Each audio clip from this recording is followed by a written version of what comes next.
Shalom. Pada kesempatan ini kita akan membahas nabi dan nubuatan dalam gereja zaman now. Banyak orang bertanya, apakah masih ada nabi di zaman sekarang? Dan apakah Tuhan masih berbicara kepada manusia sampai sekarang? Jika iya, berarti Alkitab masih harus ditambah dengan nubuatan para nabi zaman sekarang. Karena Alkitab perkataan Tuhan. Apakah benar begitu? Mengapa insan Pentakosta mengklaim bahwa manusia masih dapat mendengar suara Tuhan sampai sekarang? Bahkan mendorong orang percaya untuk mengusahakan agar dapat memiliki karunia bernubuat. Apakah ini Alkitabiah? Mari kita melihat apa yang Alkitab katakan mengenai hal ini. Di dalam Perjanjian Lama, Tuhan mengangkat para nabi sebagai saluran untuk menyampaikan pesan-pesannya kepada umat Allah. Mendengar apa yang disampaikan para nabi sama artinya dengan mendengar perkataan Allah sendiri. Bahkan nubuat para nabi memiliki otoritas untuk dicatat dan menjadi bagian dari Alkitab. Sementara itu, dalam Perjanjian Baru, Tuhan menunjuk para rasul sebagai saluran untuk menyampaikan pesan Tuhan. Dan seperti nabi-nabi dalam Perjanjian Lama, apa yang mereka sampaikan memiliki otoritas untuk dicatat dan menjadi bagian dari Alkitab.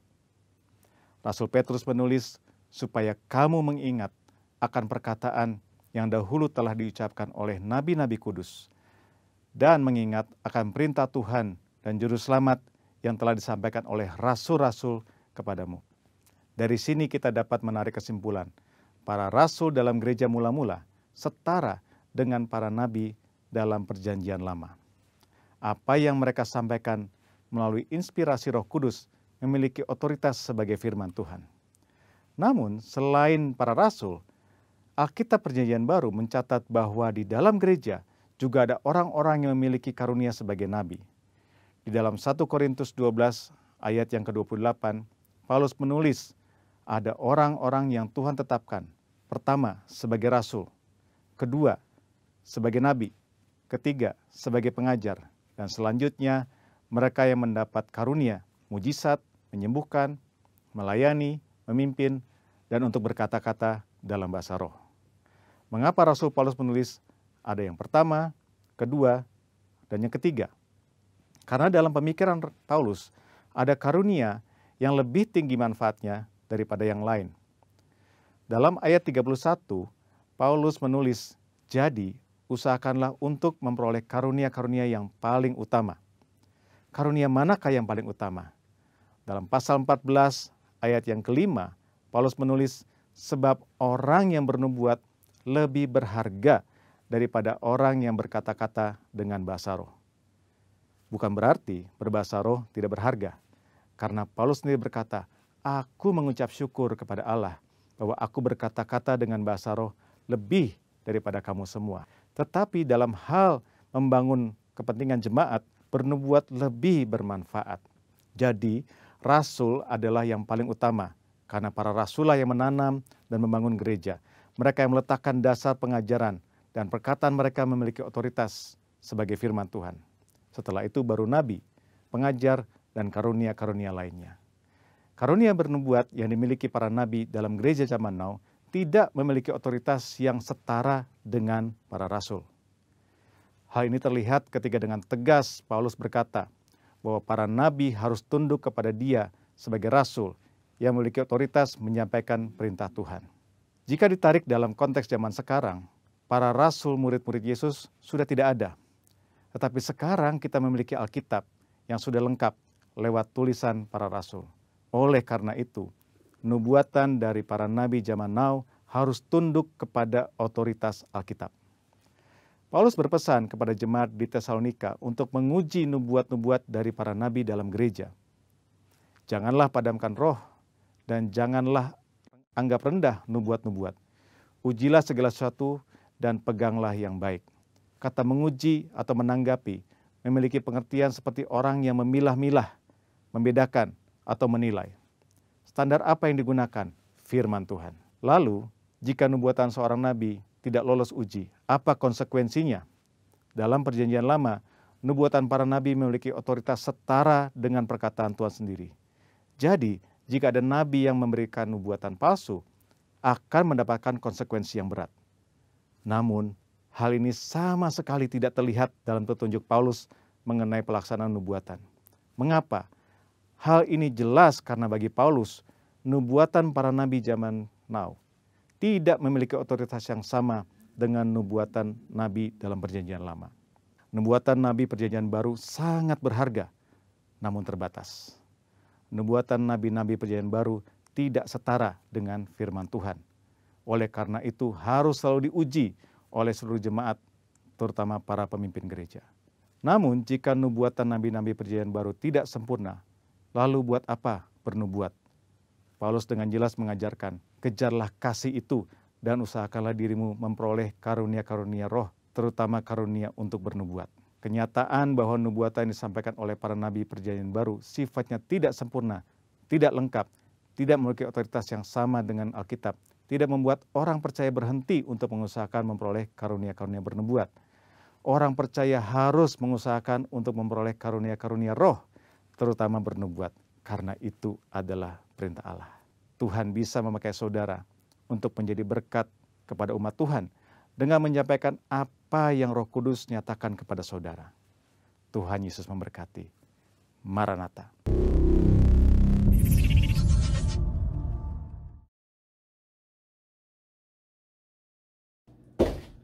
Hey, what's up guys? Karsten's here to be your first announcer for this Sunday. I'm here to ask about your week. How has it been? Busy? Boring? Fun? Tell me how it is. Anyway, my week has been a roller coaster for me. It has been fun, it's been boring sometimes, but nothing can beat praying and reading the Bible. And also, you gotta relax a bit, so you gotta watch all the movies in Netflix and TV series, you know, while eating Indomie too, alright? And I made my first TikTok yesterday. I don't know, it's funny probably, I don't know, I don't care. But here's the transition that I learned. 1, 2, 3. Yep, that's great, alright. Okay, so who is excited for today's Sunday service and has 2 thumbs? This guy! Alright, that's not funny. Let's go. So I want you to sit in an upright position, prepare your heart for the Lord so that we can worship along and give all we have to God.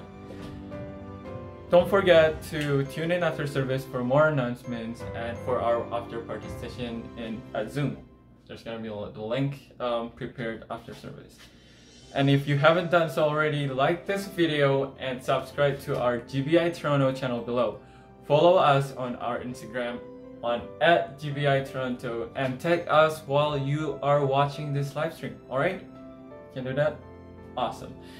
And don't forget that the live chat is also available for you to use, like comment anything, ask any questions, and we're gonna get right into it after. Let's unite our heart together and worship Him as one. You're awesome.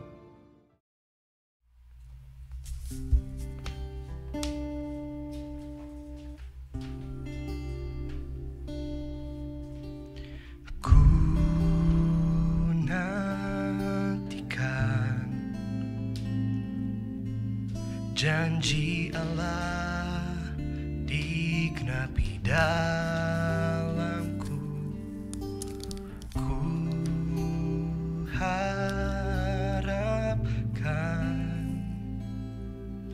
yang terbaik terjadi di dalamku.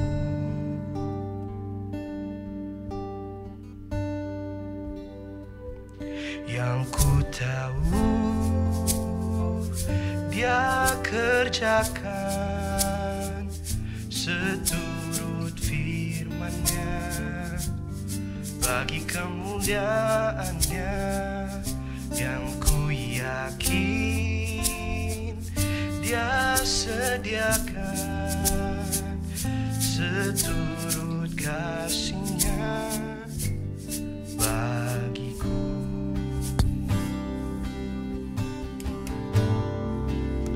Katakan bersama-sama. Ku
Bila kau izinkan sesuatu terjadi,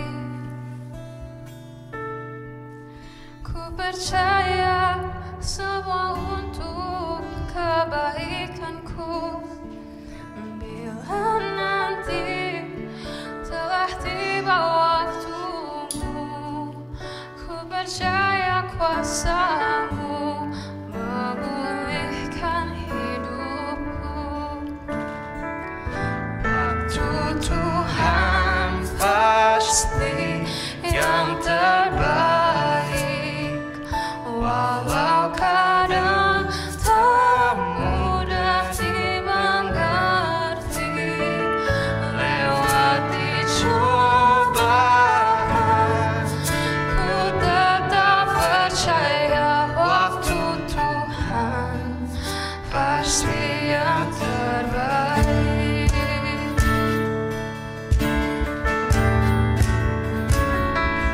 Bila kau izinkan sesuatu terjadi, ku percaya semua untuk kebaikanku. Bila nanti telah tiba waktumu, ku percaya kuasa-Mu memulihkan hidupku. Tuhan pasti yang terbaik, walau kadang tak mudah dimengerti. Lewati cobaan, ku tetap percaya waktu Tuhan pasti yang terbaik. Waktu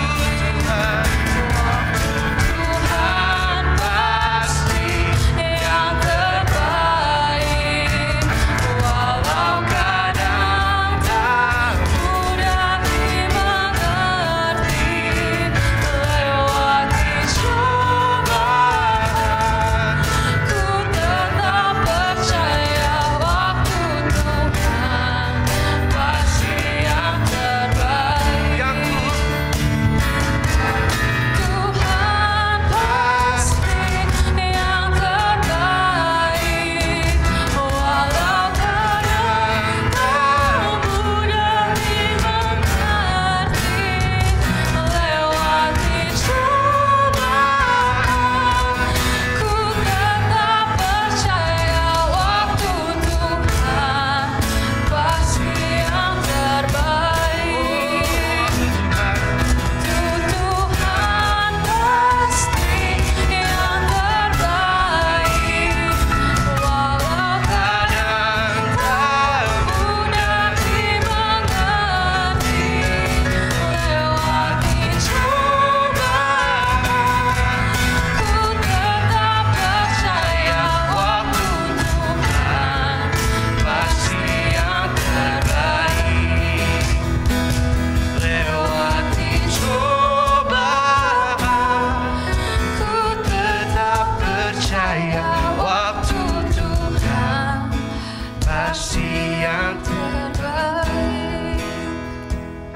Lewati cobaan, ku tetap percaya waktu Tuhan pasti yang terbaik.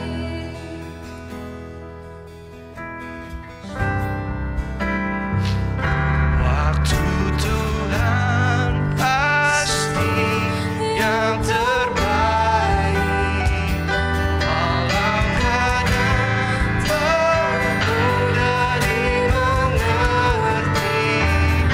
Lewati cobaan, ku tetap percaya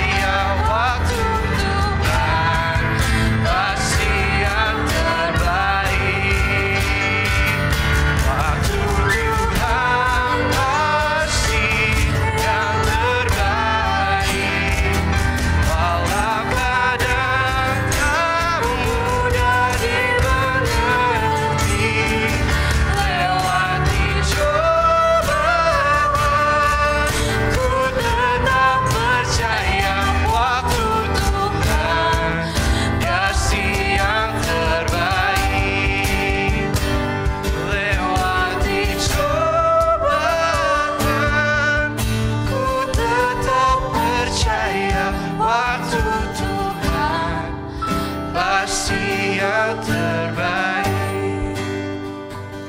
Lewati cobaan, ku tetap percaya waktu Tuhan pasti yang terbaik.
You are good, you're good. Oh, you are good, you're good. Oh, you are good, you're good.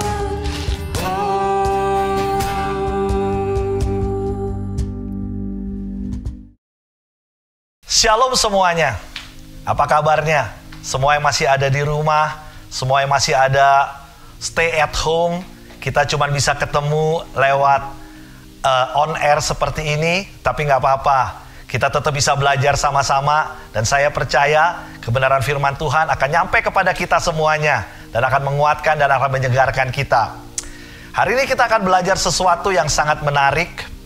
Pada waktu Yesus setelah mati dan bangkit pada hari yang ketiga, dia selama 40 hari masih bertemu dengan murid-muridnya, masih ada bersama dengan murid-muridnya, dan ada satu pesan yang Tuhan Yesus sampaikan kepada murid-muridnya sebelum dia terangkat ke sorga.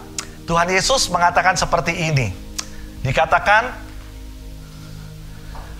di dalam Kisah Rasul 1 ayat 4, Tuhan menyuruh mereka tinggal di situ menantikan janji Bapa. Ada yang harus dinantikan oleh murid-muridnya. Ada harus yang ditungguin sama murid-muridnya, yaitu janji Bapa. Tetapi ngomong-ngomong tentang menunggu, seringkali kita berpikir itu sesuatu yang membosankan. Menunggu, apalagi kalau orangnya telat, apalagi kalau janjinya nggak datang-datang, itu menjadi sesuatu yang bikin kesel deh rasanya. Rasanya kita males nungguinnya, bisa bosen, bisa capek, bisa bikin bete. Kenapa?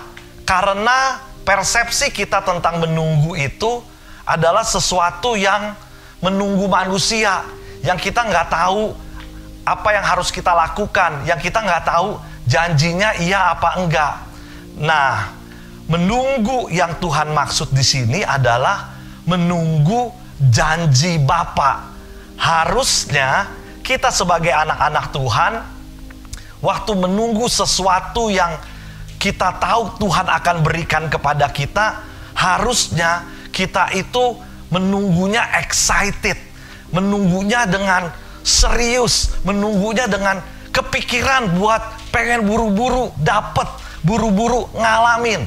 Persoalannya, kita seringkali pada waktu kita dibilang suruh menunggu, itu rasanya kita memakai pikiran manusia. Menunggunya itu adalah menunggu yang membuat kita nggak bisa ngapa-ngapain, membuat kita nggak tahu apa-apa. Kenapa? Karena kita nggak tahu apa yang kita tunggu. Itu yang bikin kita jadi bosen. Itu yang bikin kita rasanya jadi kayaknya bisa cepet jadi cepet bosen deh, seperti itu. Karena kita nggak tahu yang kita tunggu. Padahal tadi di Kisah 1 ayat 4, Tuhan ngajar kita menunggu janji Bapa. Makanya murid-muridnya pada waktu itu, karena mereka tahu Bapa yang berjanji, Tuhan sendiri yang berjanji, mereka tuh excited banget nungguinnya. Meskipun pada waktu itu ya, mereka sedang dikejar-kejar loh oleh musuh. Mereka sedang dicari-cari loh, ya. Meskipun dalam keadaan takut, mungkin mereka juga gak berani keluar rumah kayak kita sekarang semua ini. Mungkin kita juga ada yang ketakutan, kita ada yang gak berani, kita ada yang takut ketularan, dan lain sebagainya, dan lain sebagainya. Sama seperti murid-muridnya. Karena kenapa? Kita gak tahu yang kita tunggu. Kita seringkali menjadi anak Tuhan, kita menjadi orang Kristen, tetapi pada waktu Tuhan menyuruh kita menunggu, kita nggak tahu sih apa yang kita tunggu. Kita nggak pernah ngerti apa yang kita tunggu. Itu sebabnya kita jadinya nggak excited lagi. Padahal kalau kita tahu apa yang kita tunggu, kita tuh menjadi rasanya kayak kepengen banget buru-buru. Contohnya apa? Kemarin ini saya sempat bilang kan kepada kita semua, saya sering ngomong sama anak-anak muda. Kalau ada satu gadget baru yang baru mulai bakal dipasarkan, wah itu udah berbondong-bondong ya.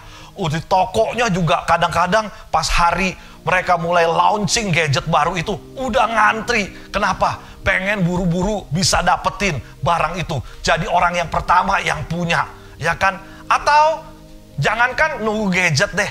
Kadang-kadang kita kalau ke restoran, lagi lapar, lagi capek, kita begitu lihat menunya aja, udah rasanya ngiler. Udah kepengen buru-buru makan, udah pengen buru-buru menikmati makan itu. Rasanya kepengen banget. Nah, seringkali kita menjadi orang sama gadget, sama makanan, rasanya kepengen banget. Jangan salah juga, ada juga loh yang pengen buru-buru punya status lah, pengen buru-buru punya pasangan hidup lah. Kenapa? Lihat temen-temennya udah pada punya pasangan semua. Lihat temen-temen peersnya udah punya cowok, si udah punya cewek.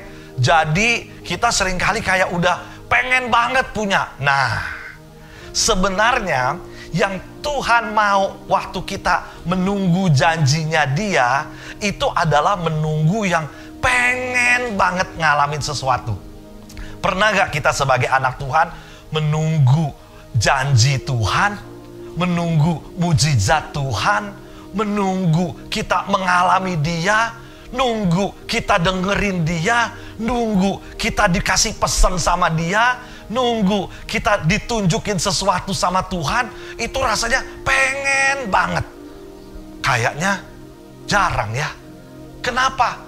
Tadi saya bilang, karena kita nggak tahu yang kita tunggu.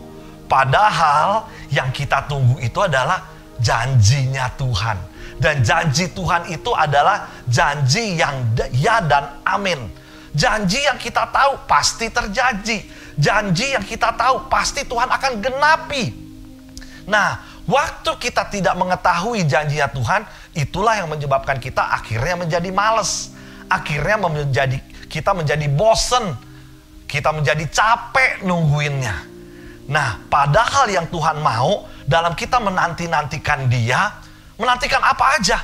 Menantikan janjinya Tuhan, menantikan pertolongannya Tuhan, menantikan keintiman sama Tuhan, menantikan waktu kita ngobrol, bahkan pada waktu kita berdoa, kita kan harusnya seperti ngobrol sama Tuhan. Nah, itu pun harusnya kita nanti-nantikan jam doa kita itu dengan pengen banget rasanya. Begitu makanan datang, langsung deh diambil dan lain sebagainya. Begitu gadgetnya keluar, langsung deh pamer ke teman-temannya. Rasa yang seperti itu, respons yang seperti itu. Saya sempat sampaikan loh, dan saya sempat pikir ya, kita seringkali udah menyampaikan, hamba-hamba Tuhan udah sampaikan, kita udah sering dengar tentang bagaimana harusnya excitement kita sama Tuhan. Tetapi seringkali orang setelah mendengar, kita semua kita mendengar, itu masuk kanan keluar kiri. Tidak ada yang nempel ke sini. Kenapa? Karena kita gak ada rasa yang pengen banget, kepingin banget, benar-benar rindu. Nah, saudara yang dikasih Tuhan, teman-teman semua, saya lagi mengajak kita sekalian. Pada waktu kita menunggu janjinya Tuhan, kita menanti-nantikan janjinya Tuhan, kita menanti-nantikan Dia dengan satu excitement, dengan satu kerinduan, dengan rasanya kepengen banget seperti itu. Nah, pada waktu seperti itu, itulah sikap kita yang menunggu dengan benar. Jadi anak Tuhan, seringkali pada waktu kita menunggu, either kita lupa apa yang kita tunggu, either kita nggak tahu kita nungguin apa, either kita capek nunggunya, either kita nggak tahu bahwa kita harus nunggu. Nah, rasul-rasul pada waktu Tuhan Yesus mengatakan dan menyuruh mereka tinggal di situ menantikan janji Bapa, mereka menantikan sesuatu yang pasti. Kita pada waktu menunggu, menanti-nantikan Tuhan, kita menunggu dan menantikan sesuatu yang pasti. Karena kita tahu bahwa kita menunggu sesuatu yang pasti, makanya kita menjadi excited. Makanya kita menjadi tidak lelah, nggak capek. Saya sering juga merasa kalau seseorang menunggu sesuatu yang dia seneng, bangun tidur langsung keinget. Malam mau tidur langsung setiap saat keinget apa yang menjadi janji yang dia tungguin itu. Apalagi dia dapat janji dari orang yang dia sayang. Pasti rasanya menunggu itu, menanti-nantikan itu siang, malam, pagi, sore, bangun tidur, habis mandi, pulang kantor, bahkan di kantor, di sekolah, dimanapun, keingat terus. Nah, kita sebagai orang Kristen, sementara kita menanti-nantikan janji Tuhan, kita punya nggak sikap yang seperti itu? Terus-terusan keingat, terus-terusan menanti-nantikan. Nah, inilah yang kita harusnya sebagai anak-anak Tuhan, kita semua. Kita mungkin lagi ada di rumah sekarang. Kita bosen karena kita nggak bisa melakukan aktiviti apa-apa. Inilah waktunya Tuhan melatih kita untuk kita menunggu dengan sikap yang benar. Menunggu dengan satu hati dan perasaan yang pengen banget ngeliat apa yang Tuhan bakal kerjakan setelah ini. Melalui peristiwa ini, apa yang Tuhan bakal kerjakan di dunia ini. Di dalam peristiwa ini, apa yang akan Tuhan kerjakan di dalam komunitas kita. Menunggu semua ini, kita akan excited untuk menunggu-nunggu apa yang Tuhan akan kerjakan dalam kehidupan saya. Wow, kalau kita menunggu dengan sikap seperti itu, hari-hari kita meskipun rasanya nggak bisa ngapa-ngapain, tapi kita penuh dengan sukacita. Kita merasakan satu excitement yang luar biasa. Nah, teman-teman, saudara yang dikasihi Tuhan, yuk kita mulai sekarang memasuki masa Pentakosta ini, mempersiapkan hidup kita, mempersiapkan hati kita, mempersiapkan sikap kita, bukan lagi cuek, bukan lagi kita rasanya, apa yang terjadi terserah deh, terjadi ini boleh, terjadi itu enggak juga boleh. Tetapi kita tahu apa yang kita tunggu, yaitu janji Tuhan. Kita menanti-nantikan dengan rasanya kepengen banget untuk melihat satu pekerjaan Tuhan yang besar terjadi buat bangsa ini, buat anak-anak muda, buat kehidupan kita, buat pribadi kita. Excited yang seperti itu yang Tuhan sedang ajarkan. Sehingga pada waktu kita seperti itu, kita benar-benar merasakan seperti yang rasul-rasul alami. Mereka menanti-nantikan janji Bapa. Mereka bukan menanti-nantikan omong kosong. Kita nggak menanti-nantikan omong kosong. Mereka bukan menanti-nantikan sesuatu yang tidak pasti. Kita bukan menanti-nantikan sesuatu yang tidak pasti. Tetapi kita menanti-nantikan sesuatu, yaitu janji Bapa. Janji Tuhan dalam kehidupan kita. Pekerjaan Tuhan dalam kehidupan kita. Haleluya. Nah, setelah itu di dalam Kisah 1 ayat 14, kalau saya lompat sedikit, di situ dikatakan seperti ini. Setelah mereka menanti-nantikan, setelah mereka menunggu, mereka dalam keadaan apa menunggunya? Firman Tuhan dibilang seperti ini. Kisah 1 ayat yang ke-14. Mereka semua bertekun sehati dalam doa bersama. Kita perhatikan ya. Dikatakan di situ mereka semua. Artinya apa? Seringkali kita pada waktu dalam keadaan seperti ini, stay at home, emang kita nggak bisa kumpul semua. Tetapi kan kita sebagai komunitas seringkali mengajak kepada semua kita untuk melakukan fellowship lewat Zoom, lewat kita group meeting on air. Tuhan udah memberikan hikmat dan teknologi untuk kita bisa berkumpul bersama. Pastor Ferdi, saya mah orangnya lebih seneng sendirian. Saya mah orangnya lebih seneng gak ngapa-ngapain, gak usah pakai kumpul-kumpul kayak seperti itu. Saya mau bilang ya, memang ada waktunya kita berdoa sendiri, tapi ada waktunya kita berdoa sama-sama. Ada waktunya kita meditasi sendiri, ada waktunya kita meditasi sama-sama. Ada waktunya kita praise and worship sendiri, tapi ada waktunya kita praise and worship bersama-sama. Nah, di dalam Kisah 1 ayat 14, sementara mereka para rasul dan murid-murid Tuhan sedang berkumpul dan menunggu, mereka melakukannya bersama-sama.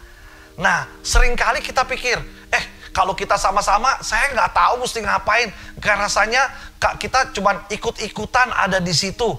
Bukan, kita bersama-sama karena meskipun kita rasanya harus ada di rumah, tetapi kita bersama-sama itu terus Zoom, fellowship bersama. Yang cool juga masih teleponin anak-anak coolnya. Kita semua masih kontek-kontekan. Kenapa? Seringkali sebab pada waktu kita sendiri, kita nggak tahu bahwa kita lagi salah jalan.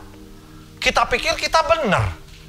Kita cuma main game, kita balik lagi ke habit kita yang lama, kita ngelamun lagi, kita jadi males lagi, udah kelamaan gak sekolah, gak kerja, gak ke gereja, balik lagi ke habit kita yang lama.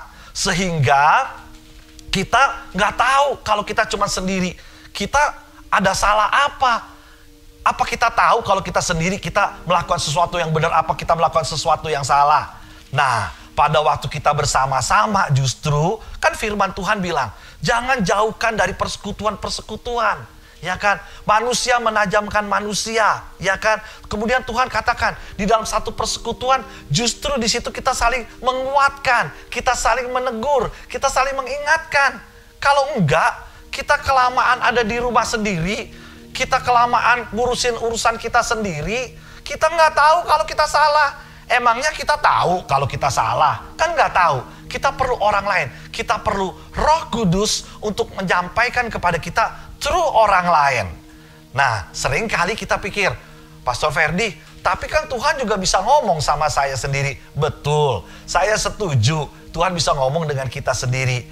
Kalau kita sikap daripada menunggunya aja ngebosenin, berasa bosan, gimana Tuhan mau ngomong sama kita?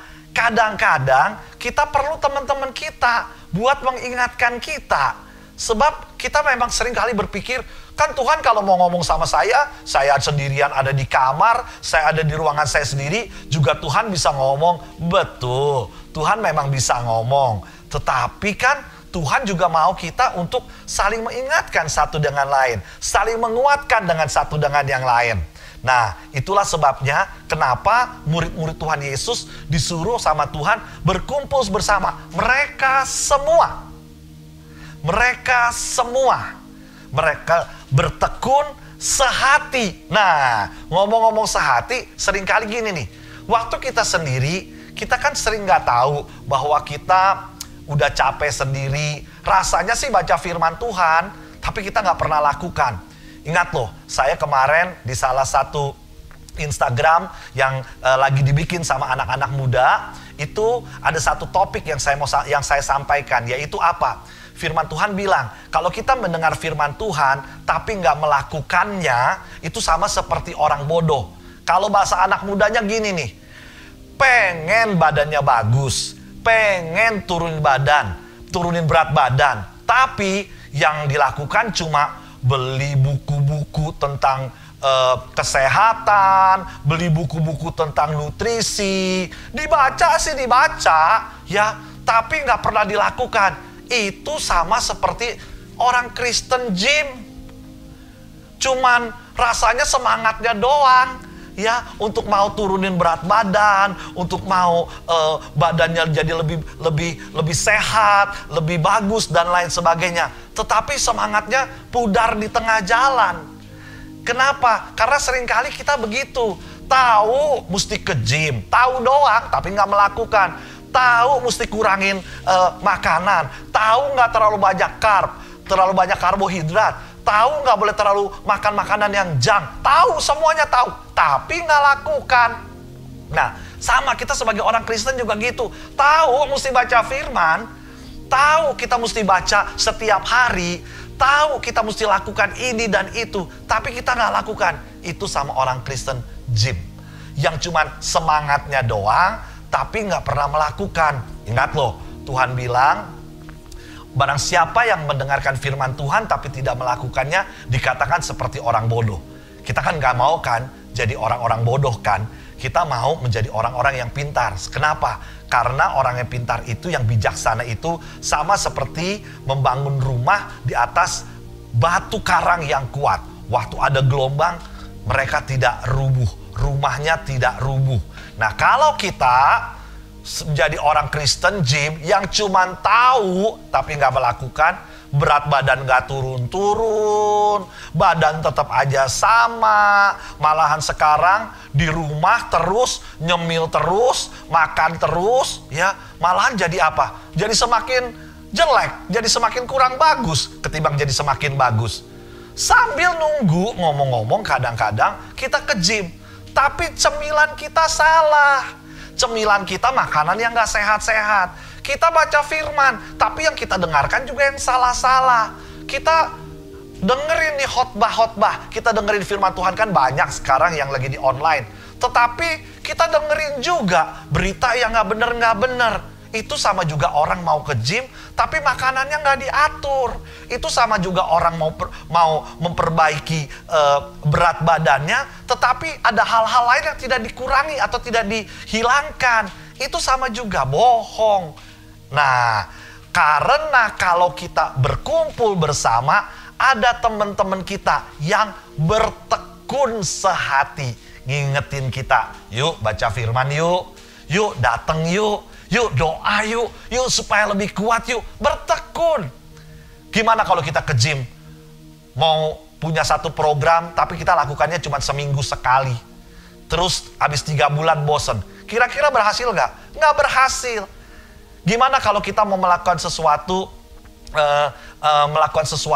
kemudian kita melakukannya tidak dengan bertekun? Nah, makanya yuk kita sekarang mau menjadi anak-anak Tuhan yang mengerti kenapa kita perlu bertekun sehati. Ada teman-teman juga yang sama-sama juga punya tujuan yang sama, yang sehati ingetin kita, yang sehati bersama-sama kita. Bangun pagi ke gym kan gak gampang. Ada harus teman-teman yang ngajakin tekun buat sehati. Berdoa pagi-pagi kan gak gampang. Ada teman-teman yang bertekun sehati ngajakin kita. Baca firman tiap hari kan gak gampang. Ada teman-teman yang bertekun sehati ngajakin kita, ingetin kita. Seperti itu. Supaya apa? Nah, kan kita gak tahu kalau kita sendiri. Mungkin udah dari tahun lalu kita pengen berubah. Mungkin dari tahun lalu kita sudah mengadakan satu resolusi. Tetapi mungkin dari tahun lalu juga waktu kita males-malesan, kita udah keluar dari rel. Kalau kita sendiri, gak ada teman-teman yang sehati ngingetin kita, kita keluar dari rel kan kita gak tahu kita keluar dari rel. Tahu-tahu kita nyelonong aja. Tahu-tahu kita udah jauh aja meleset dari tujuan yang semula. Oleh karena itulah, kenapa kita perlu orang-orang, sahabat-sahabat, saudara-saudara yang bertekun sehati ngingetin kita kalau kita udah keluar dari rel.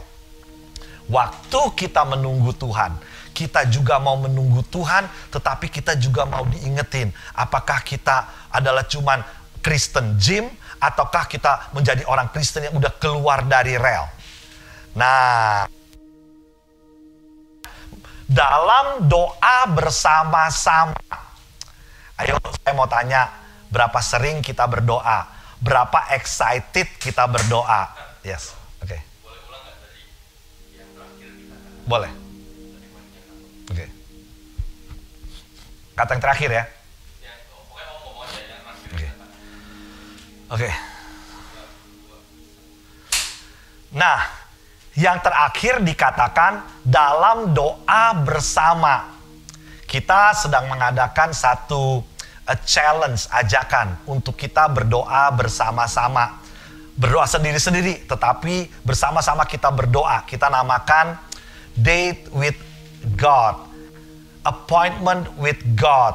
Bertemu dengan Tuhan, waktunya kita prioritaskan, waktunya kita sendiri untuk mengalami Dia, untuk mengenal Dia, untuk mendengarkan Dia. Di sini dikatakan dalam doa bersama-sama. Beberapa waktu yang lalu saya sempat di Instagram rekam yang dikatakan adalah Tuhan itu bokap gue.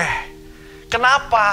Kita seringkali pikir doa, saya nggak tahu mesti ngomong apa, nggak ngerti, lama, bosen, sama kayak tadi nunggu tadi. Kenapa? Kalau kita pikir Tuhan itu jauh, kita pikir Tuhan itu nggak denger, kita akan alami tuh yang namanya bosen, nggak tahu mau ngomong apa, dan lain sebagainya, dan lain sebagainya. Saya sampaikan dan hari ini saya mau sampaikan lagi. Waktu kita ngomong sama Tuhan, Tuhan Yesus sendiri mengajar kepada kita doa Bapa kami. My dad, our father, bokap gue.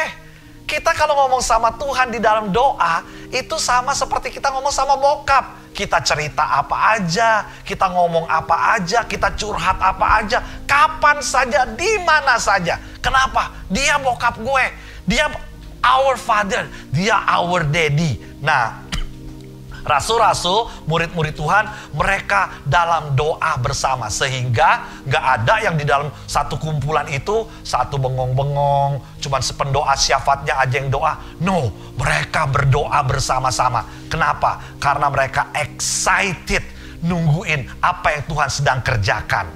Nah, teman-teman semuanya, saudara dikasih Tuhan, kita sedang memasuki dan sedang menanti-nantikan hari Pentakosta. Banyak hamba-hamba Tuhan yang mengatakan bahwa inilah the Pentecost of the Pentecost. Ini adalah the third Pentecost, Pentakosta yang ketiga. Kita sedang rindu menanti-nantikan apa yang sedang Tuhan kerjakan di dalam kehidupan kita, di dalam generasi kita, di dalam masing-masing kita. Tuhan sedang mengerjakan sesuatu. Ada satu panggilan yang baru, ada satu movement yang baru, ada satu pori, pengurapan, ada pencurahan yang baru. Nah, kita semua waktu kita menanti-nantikan itu, kita menanti-nantikannya dengan excited. Sebab kita tahu apa yang akan terjadi. Kita belum tahu detailnya, tapi kita tahu pasti janji Tuhan di hari-hari terakhir. Dia akan mencurahkan rohnya kepada kita semua. Tuhan akan bekerja dengan luar biasa. Nah, makanya kita berdoa bersama semuanya. Minta, tanya, tungguin babe kita, tungguin bokap kita. Dia lagi mau melakukan apa. Oleh karena itu, bersama-sama, tadi saya bilang, kita doa bisa sendiri, tapi bisa sama-sama. Meditasi bisa sendiri, bisa sama-sama. Baca firman Tuhan bisa sendiri, tapi bisa sama-sama. Dalam memasuki Pentakosta yang akan datang ini, di minggu ke depan, yuk kita sama-sama 10 hari dari tanggal 21 sampai 31 Mei, kita akan mengadakan the outpouring of the fire of the Pentecost, of the third Pentecost. Kita sama-sama, saudara-saudara seiman, dari Indonesia, dari North America, kita bersama-sama. Mungkin kita di rumah masing-masing. Pastor Ferdi, kan kita belum bisa kumpul. It's okay. Tetapi waktu kita ada panggilan Zoom, kita ada panggilan meeting lewat Zoom, yuk kita menanti-nantikan dengan excited. Sebab kita tahu apa yang kita tunggu. Kita pengen banget melihat apa yang sedang Tuhan kerjakan. Kenapa? Sebab kalau kita sendiri, kita nggak tahu kita sedang salah. Kita sedang tidak tahu bahwa kita sedang keluar dari rel. Jangan-jangan kita cuman Kristen gym. Tetapi sekarang ini kita mau untuk bersama-sama menghadap bokap gue, papi kita, menanti-nantikan janjinya bersama-sama, bertekun sehati dalam doa bersama. Saya yakin dan percaya kalau kita mau melakukan semuanya ini, Pentakosta tahun ini bukan lagi sama seperti tahun-tahun sebelumnya. Karena kita punya sikap hati yang benar. Saya percuma bisa ngomong begini aja kalau kita tidak melakukannya. Saya mengajak setiap daripada kalian semua, yuk kita nanti-nantikan dengan excited. Kita bersama-sama dengan our cool leaders, dengan bersama-sama dengan komunitas kita. Setiap daripada kita ajak keluarga kita, yuk kita nanti-nantikan pencurahan Roh Kudus yang akan Tuhan nyatakan untuk merubahkan, menyegarkan, membangun, merestorasi, meriset, memperbaiki, memberikan gairah baru, memberikan satu pengurapan yang baru kepada kita semua.